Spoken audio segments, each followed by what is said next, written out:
વૈરાગ નો ત્યાગ વિના કે વૈરાગ નો ટકે અને વૈરાગ વિના ત્યાગ નો. જ્યાં લગી વૈરાગ નથી આવ્યો ત્યાં લગી ત્યાગ કાંઈ નો. પણ આ વૈરાગ કેમ આવો? પહેલા તો આપણે પરમાત્માની જરૂરિયાત ઊભી કરવી પડે ને. આપણે રસોડામાં કાંઈ પણ ખોટેલ જરૂરિયાત ઊભી થાય એટલે લેવા જ જવી પડે છે.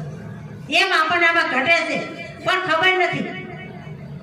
અહીંયા મહાપુરુષ આગળ બધાય જાય છે પણ જે દે લઈને આવેલા જાય છે ખબર નથી. એટલે સતલોક કા મેં પંખી કે ત્રિગુણ માયામાં ગયો ફસે. મેં મેરા ઘર ભૂલ ગયો કે અવર ગલીમાં સુરતા હશે.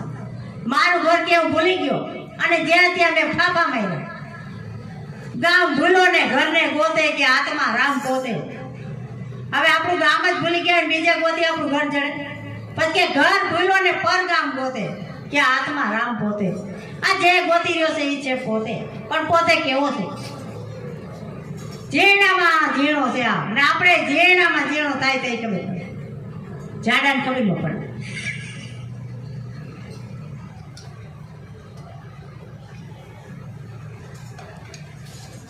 સ્વત શેરીએ કબૂનો ચડ્યો વિકટ વાટમાં ગયો ખસી. કોઈ દી કે સંતોના ચરણમાં ન ચડ્યો અને વિકટ આવવા જ મળી બસ ખસી. માત પિતા પ્રિયા સુદ બંધુ આ પક્ષીમાં રહ્યો મથી.